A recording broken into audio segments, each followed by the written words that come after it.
We take a single episode of a science fiction TV series and overanalyze it to within an inch of its life. This is the Fusion Patrol Podcast. Welcome to the discussion.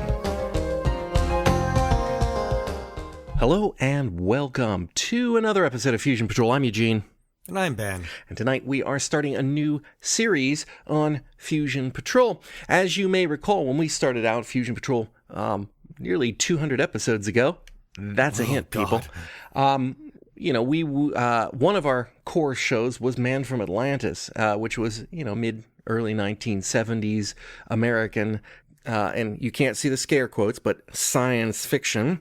And it's really bad. And we decided that we've gone too far from our roots. And so here we are, fantastic journey. The 1977 story of some people. In 1976, a research team sets out in the Bermuda Triangle. They encounter a strange green cloud and the next morning wake up on a strange beach on what appears to be geologically a continent rather than the island that it must be. Members of the party who attempt to leave in the dinghy are washed ashore dead the next day. All the while, they are watched by a mysterious Indian. They head inland and discover a bizarre collection of animals from all over the world, almost like they were in a zoo. They find a wrecked plane from the famous flight of Navy planes lost in 1945 in the Bermuda Triangle. The Indian approaches them and, with a strange tuning fork-like device, heals one of the crew.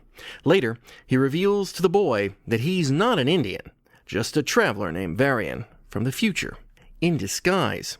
He's trapped too in this mysterious place, which is a jumble of all times.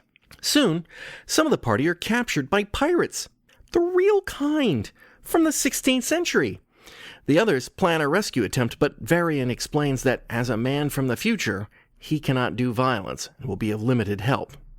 The party are rescued, but Captain Ben is killed. The rest of the party head for Atlantium in 2 teams. One team goes back home. The end.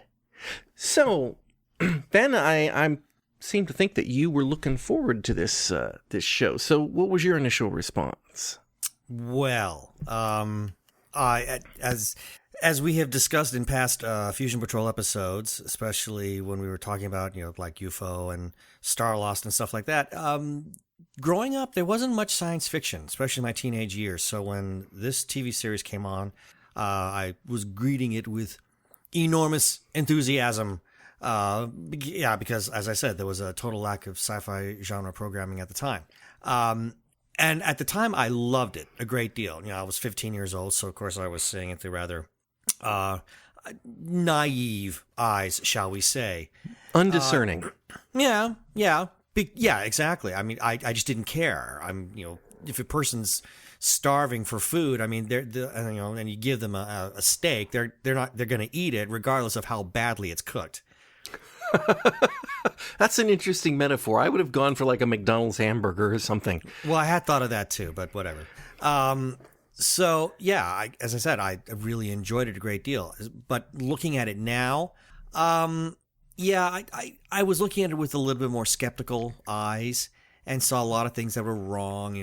It was flawed in a number of places. I still like the premise of the show.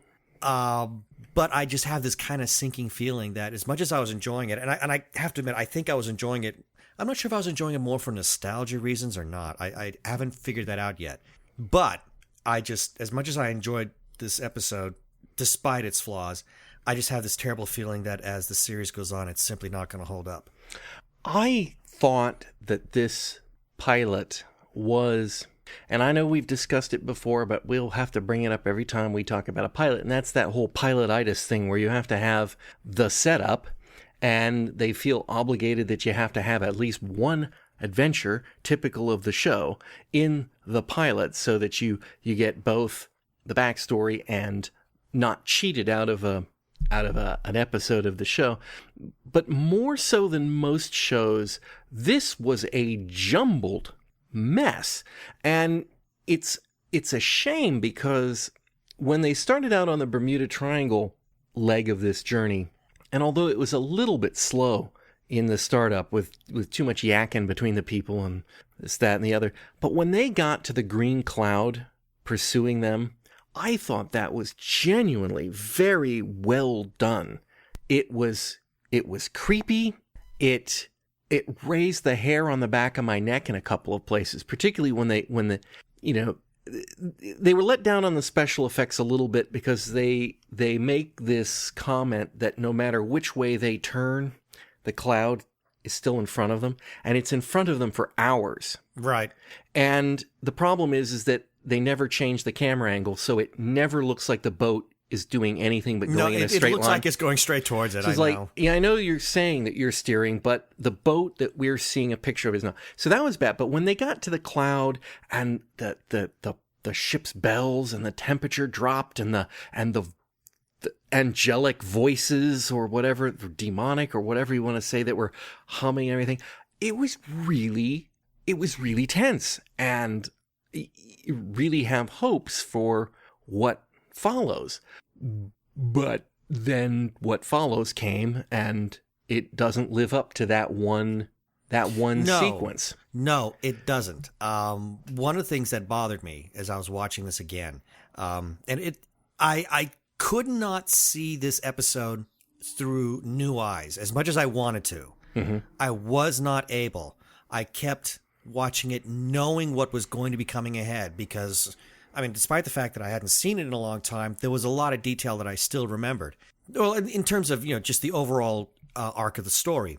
So when they were approaching the green cloud, they're hearing the bells.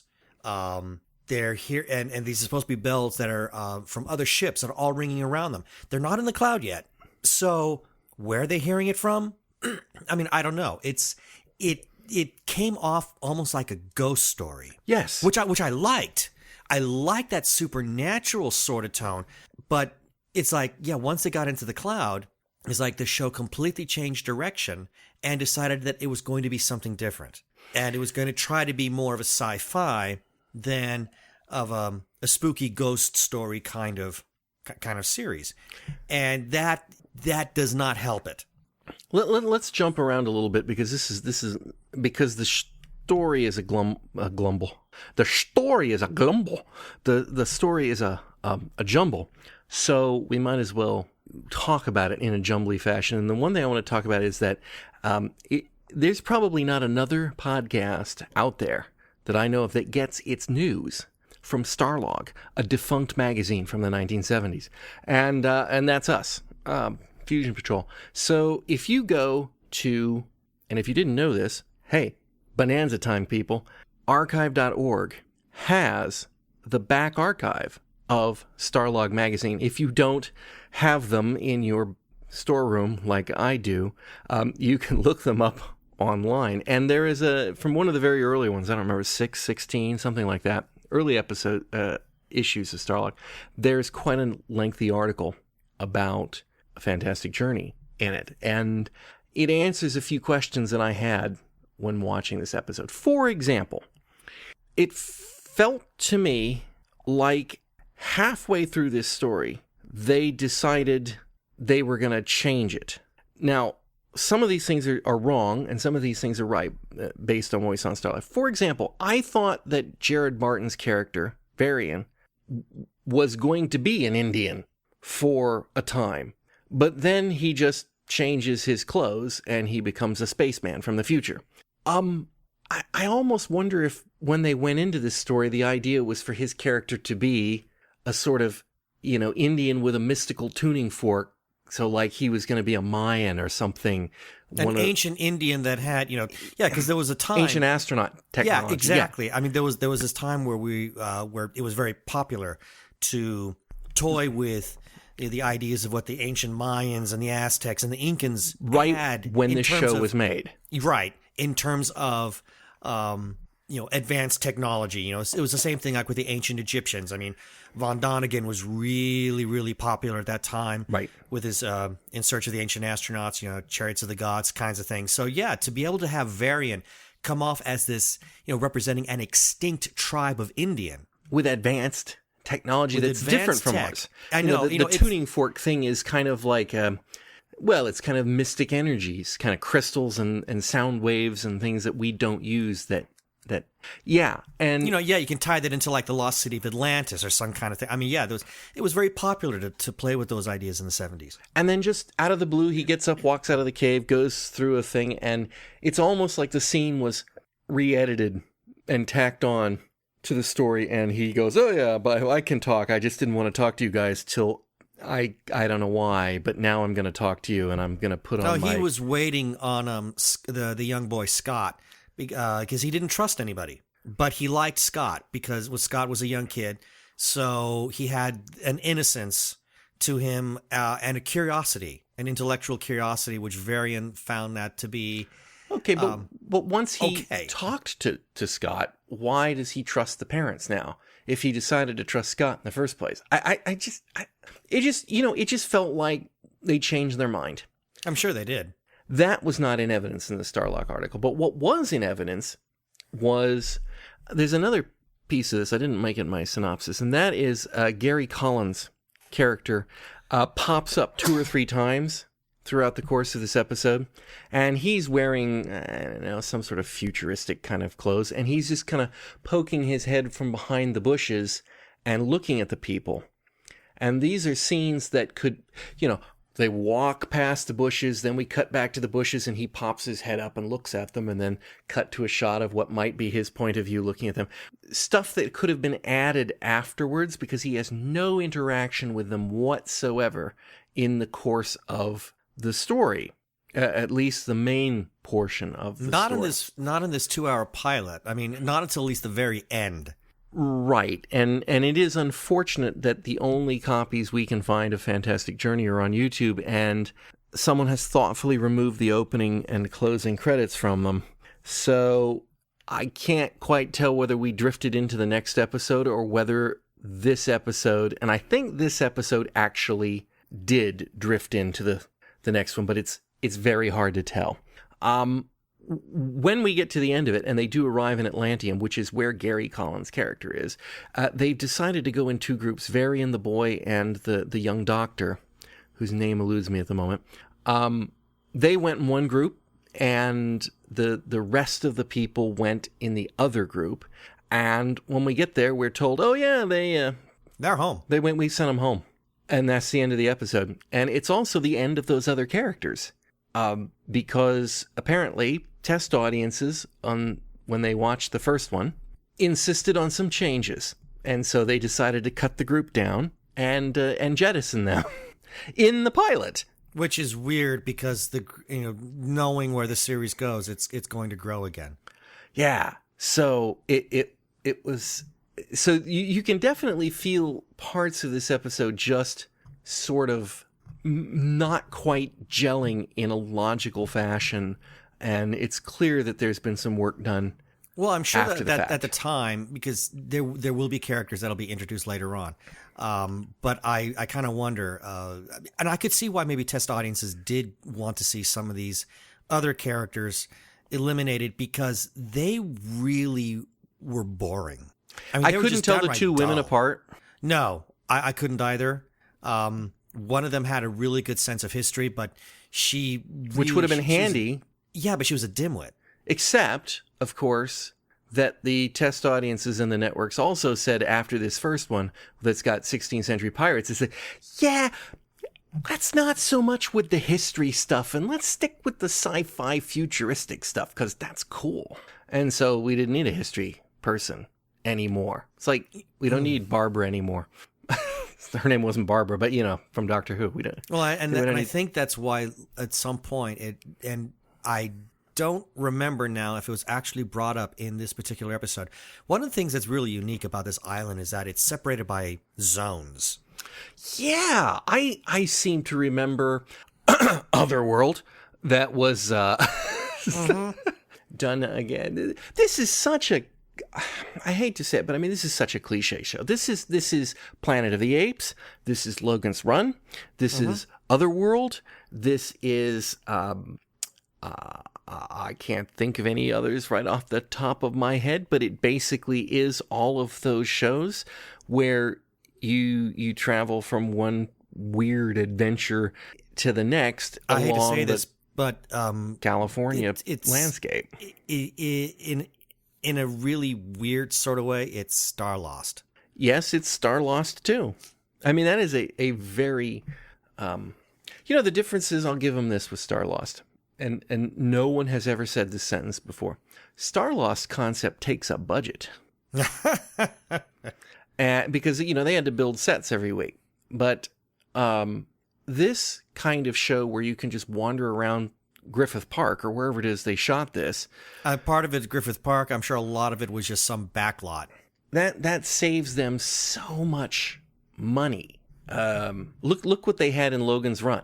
The vehicle and occasional stock shots from a mall somewhere.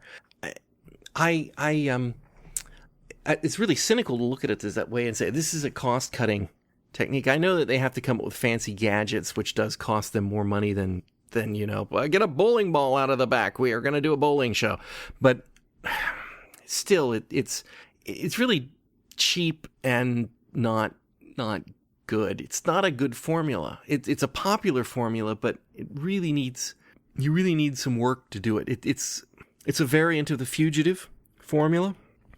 The only science fiction show I can think of that did it well was The Incredible Hulk, and honestly, that doesn't have the same premise where you go to a metaphor society, which is what I'm willing to bet. This is metaphor societyville. Every place you go presents us with a thought-provoking concept that we should ponder, because science fiction is about deep ideas. And we will be getting some of that. There'll be other stories later on where we don't. But there are stories coming up where, yes, we do have that kind of situation. But in this one, the premise smells Doctor Who. Like, they explain the zones. We're going to go to zones. Some will be the past. Some will be the future. Some will be this. But one of the things, and I don't remember if it was mentioned, I think it was mentioned in this pilot, Varian says that as they go from zone to zone to zone, they're actually moving through time, sort of in the future.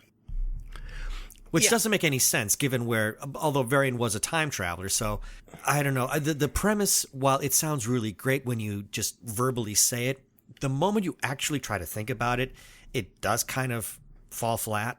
Mm-hmm. It's not a really logical idea.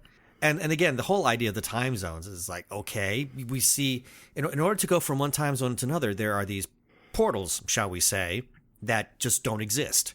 Yeah, it's unclear whether the portal is only in one spot or it's everywhere along the barrier, too. I'm inclined to think it's only in one spot, because if it was everywhere around the barrier, then, people will be flipping, from one time into the other. And the pirates didn't seem to be that way. They were completely in the dark about it. They never found it. Varian was able to see it for whatever reason. I mean, we do learn later that Varian has got some unusual mental gifts. He has some form of ESP, so maybe he was aware. But I'm sure that'll completely be disregarded at later point.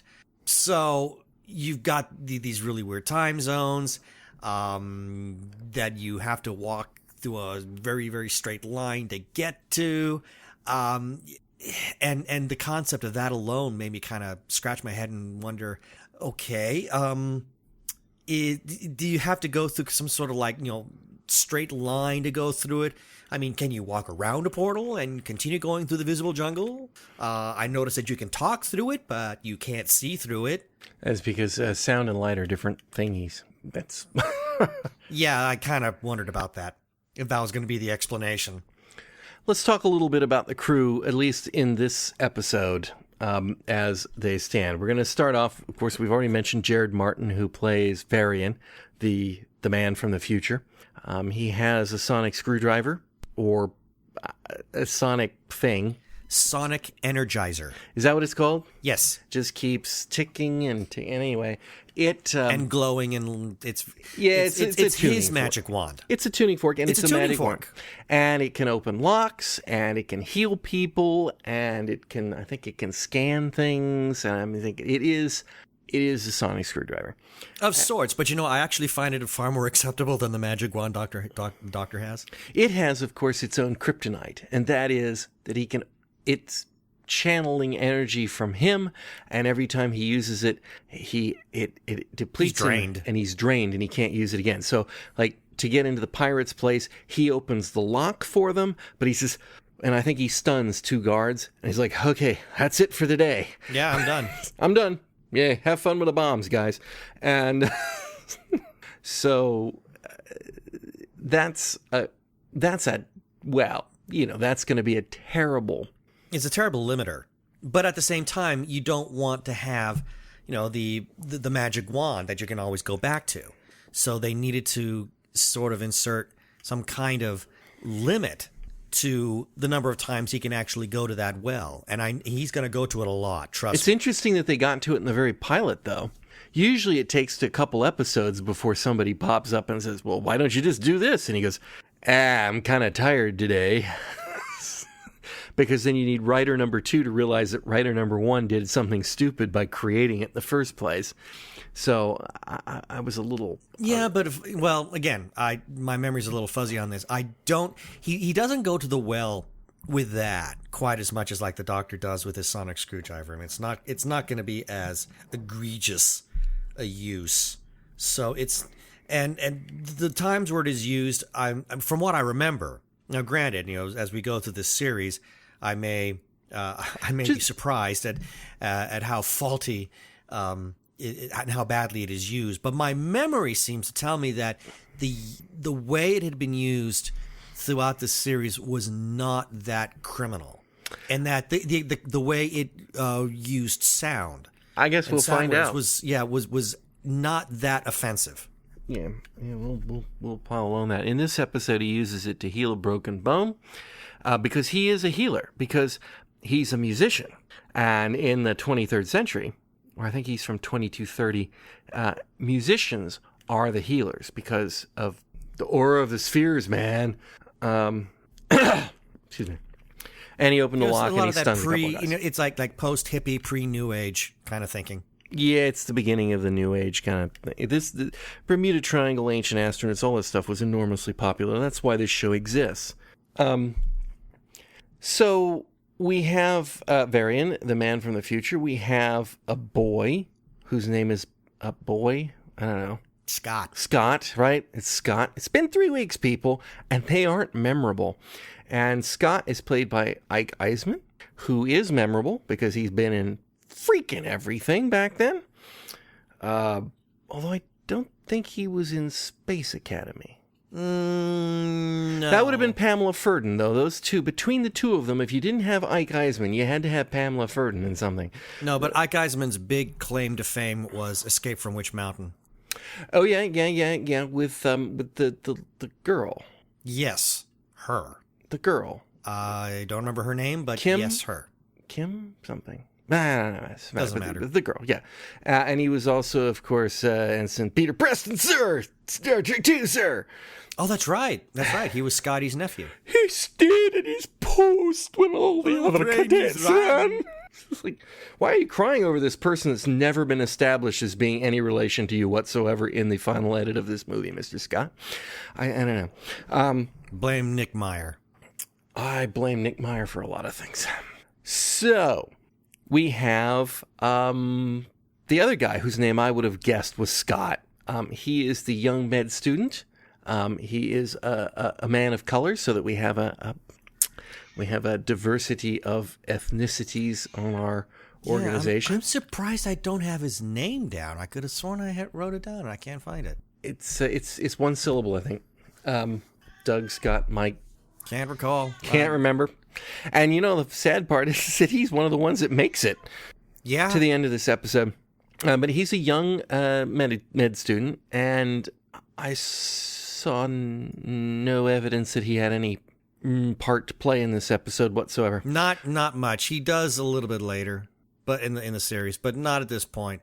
No, he's just there. And he's immediately supplanted by Varian, because Varian's an actual proper medical healer from the 23rd century, and he's just a med student from the 20th century. So he's like a witch doctor compared to Varian. So, we don't even really need him as a doctor, because a medical student would be handy to have under normal circumstances. But when you have a man from the 23rd century with a magic tuning fork, You're kind of redundant. He played Fred.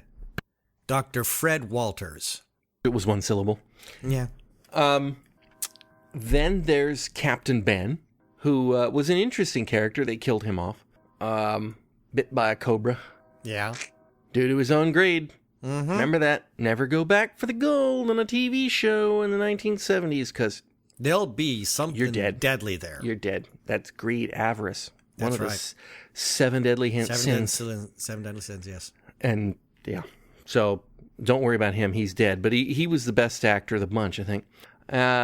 Then we had the two women who were... two women. They were there. They spoke lines. They did, and I'm running through IMDb, and they don't have much of a credit. And then there's the famous scientist-y guy, who is Scott's father. He's obviously the know-it-all science-y guy, except he's the reason they went out into the ocean. Except they don't actually need him either, because they've got Varian, the man from the 23rd century, who knows all these things because he's from... the 23rd century. So we don't need Mr. Sciencey guy either. So he is also superfluous to requirements on this show. So anyway, some of them get captured by the pirates. There was one thing that actually made me very nostalgically sad. And I don't... It will be interesting to see if we get any feedback from our English listeners on this, because Ian McShane plays... yes. the Dread Pirate Roberts, or whatever his name is. And he captures some of our travelers, Captain Ben, Fred, and one of the nameless women. And because they're Captain Ben and the nameless woman are white folk like him, and their slave, Fred. He played Sir James Camden. Ah, yes, Sir James Camden, pirate extraordinaire. And his first question to her is Elizabeth still on the throne?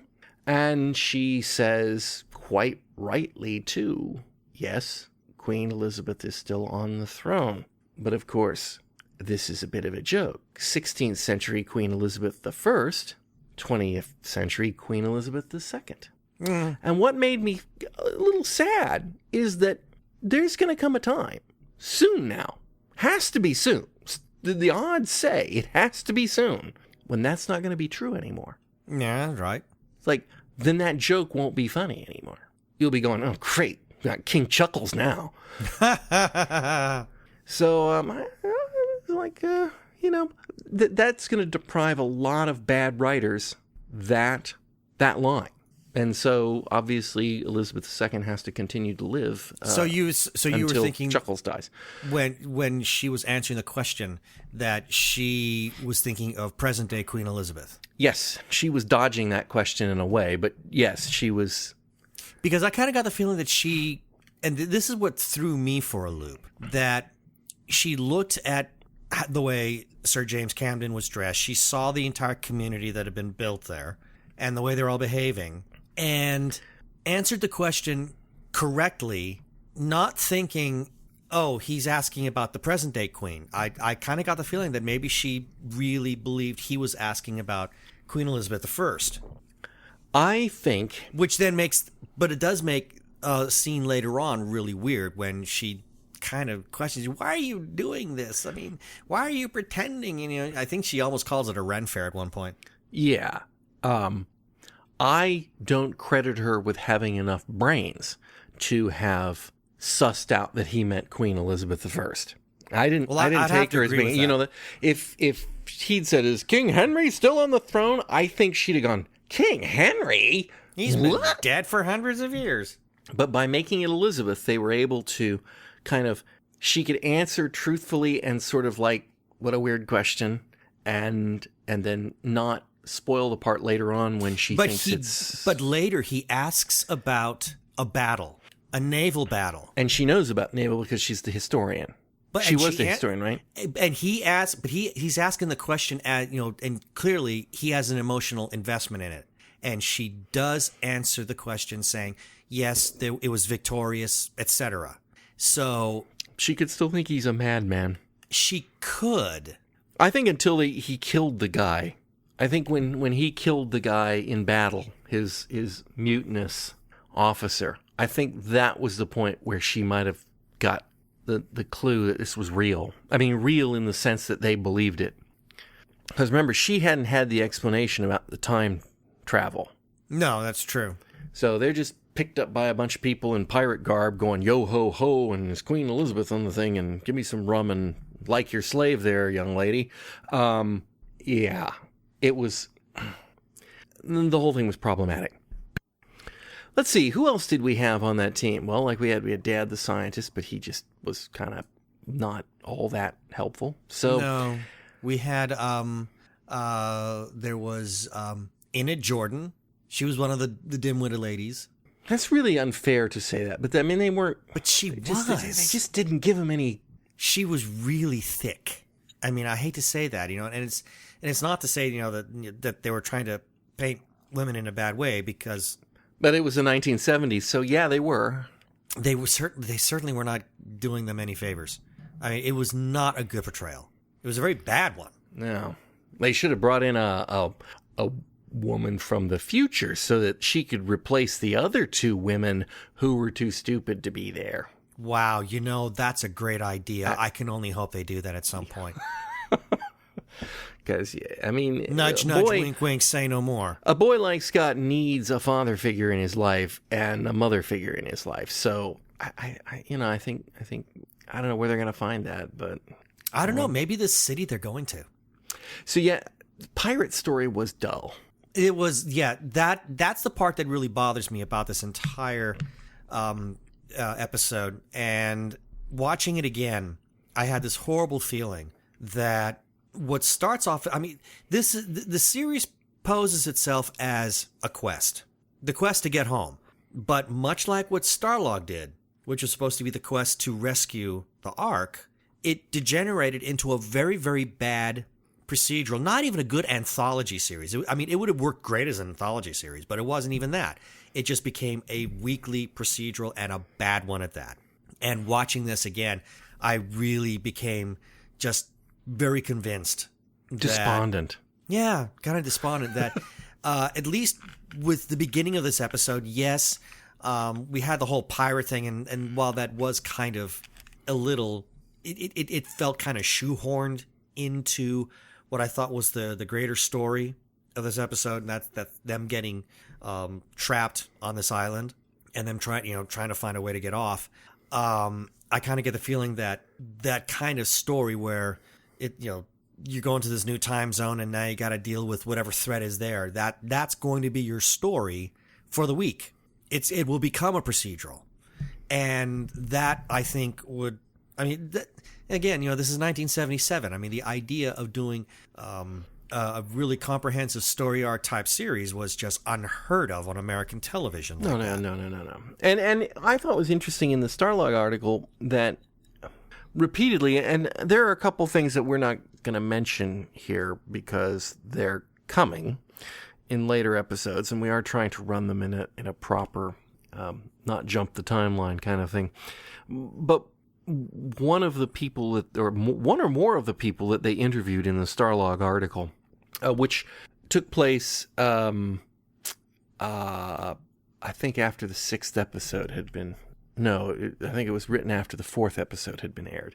So, things have changed a little bit by the time they get to the article, but more than one cast member mentioned the fact that, this is, and I really hate to say it, but Star Trek. This is their Star Trek. This is Star Trek. Star Trek is, you go from planet to planet, you find a civilization that's kind of got some sort of a thing that you have to sort of deal with, and there's some really deep, thought-provoking issues that you can really sink your teeth into, and then you go to another planet, and that's what this is on an island. And yeah, but Star Trek didn't try to sell itself. Did you botch that horribly? Every show that tried to imitate that formula and they didn't get it. They just didn't get it. And I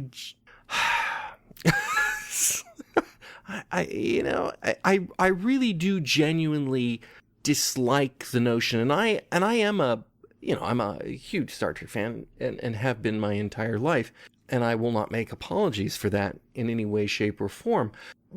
But television science fiction has got this sort of reputation, A, of being bad, but it also has this sort of writer's reputation that you have to make it thought-provoking about issues and things that you have to think about because we're very clever writer people and stuff, and we're not just making cheap junk TV. This is important, damn it.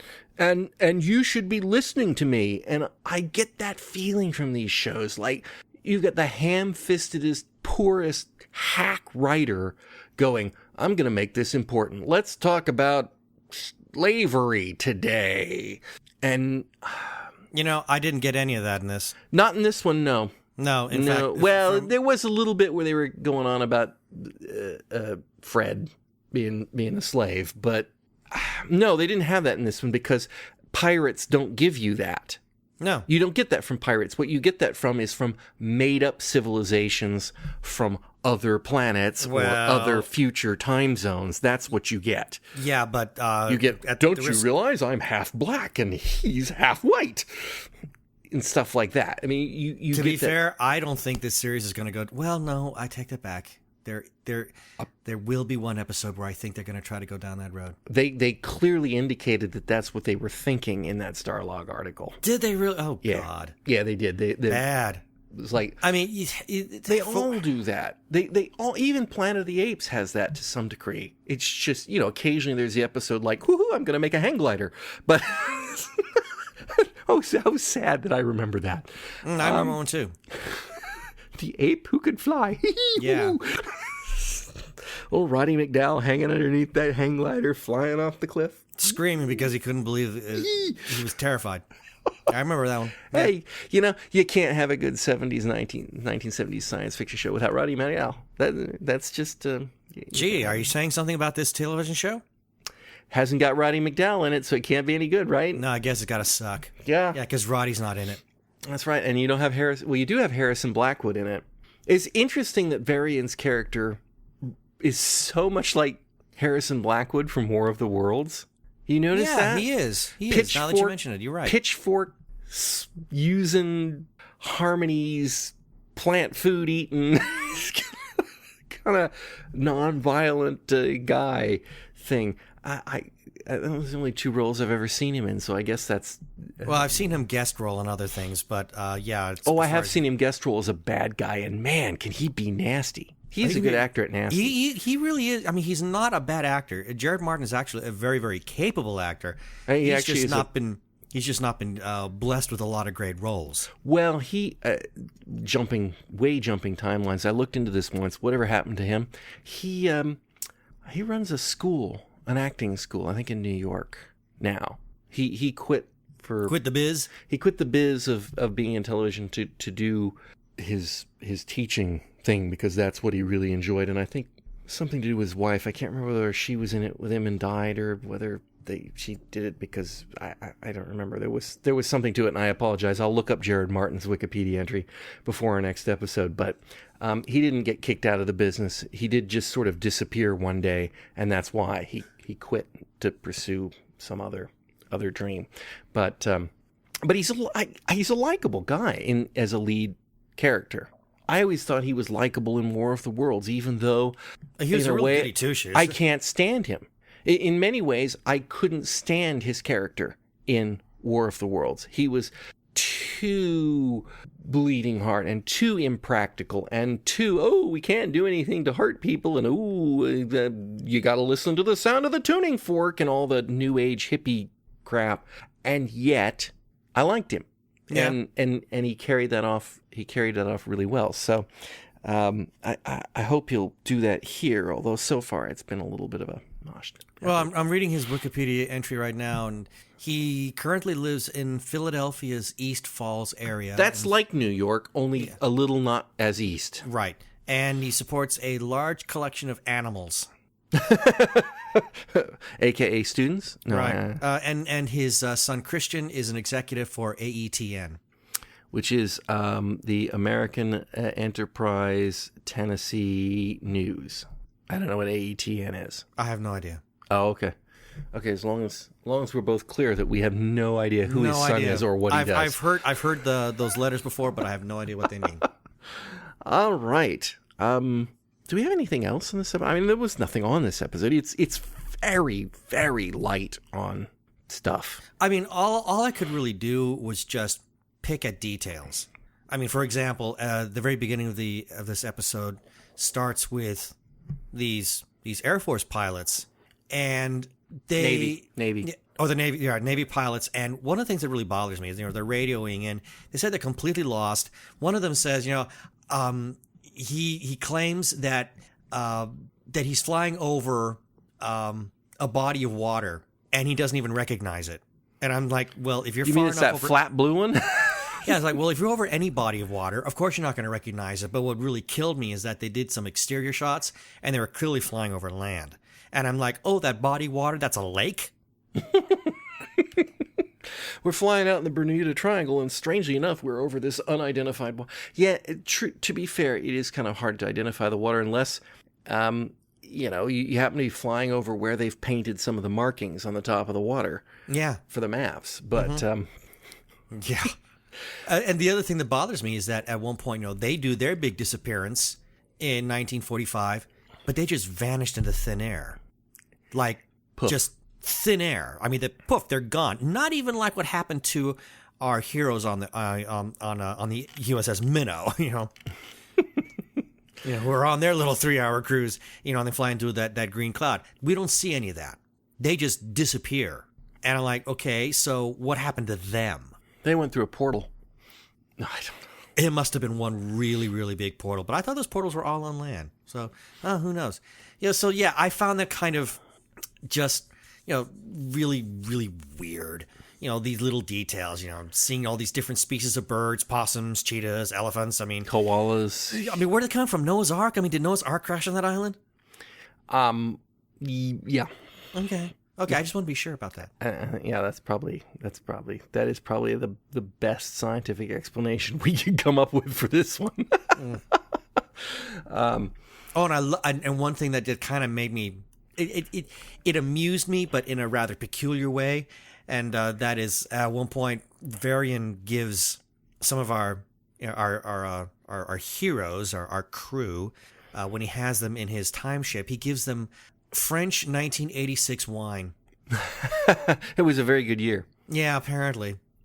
I wonder if it's not worth the effort to look it up, but I wonder if 86 was a good year. I can't, I don't remember, to be honest. We should ask Commander Straker. Yeah. But here's the thing, though. Considering, where did he get it? It was on board his ship. He found it in another time zone. Yeah, I know he found another time zone. I don't know.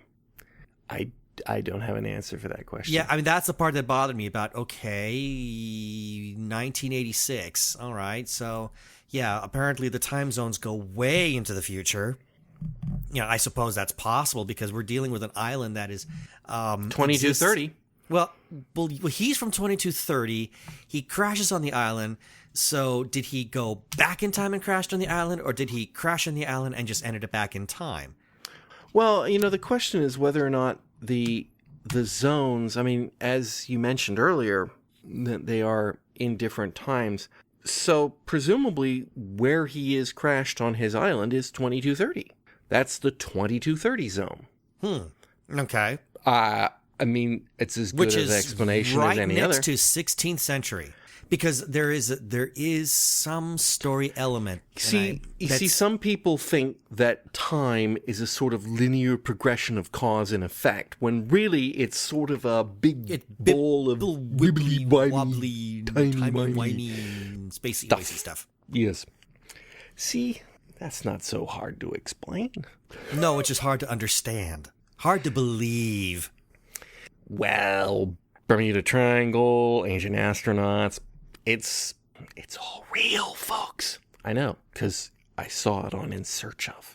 And and they never lie. No, never. They have not. That is the gospel according to Mr. Spock. That's right. You can take that to the grave.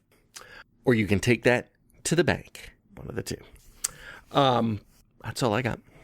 I really don't have much else on this, except for the fact that I just get this horrible feeling that the series is not going to hold up. I mean, I really was just I was relishing, I think, more in the nostalgia, but like at one point towards the end of the episode when they get to Atlantia and they're inside the Century building that's down in Southern California. Mm-hmm. I mean, that's a popular building. At least it was in its day. It wasn't open, I think, when this was shot. I believe it said in the Starlog article they shot those scenes before it opened. So it was brand new. Wasn't Logan's Run also filmed there? No. You know, funny. I just looked that up the other day. I'm talking the movie. No, it isn't. I'm talking. No. It's something called Blue something. I actually looked that up like last week because I was watching an episode of Logan's Run. Oh, God. I was watching an episode of Logan's Run where they went back to the City of Domes, and it was so obviously a mall. I wanted to know where that mall was, and it turned out that mall... Oh, wait, hold on. That mall was the mall in California, but Logan's Run was shot in Texas, at a mall in Texas. No kidding. Yes, Dallas. Wow, I didn't know that.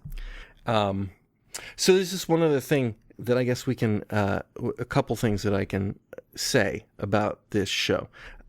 There are just the 10 episodes. So don't be thinking we're going to be going on this thing for, the next 5 years because the show was enormously successful. There's only 10 episodes of the show. And the other thing is that in the Starlog article, they pointed out that the first 2 episodes, the ratings really kind of went down rapidly.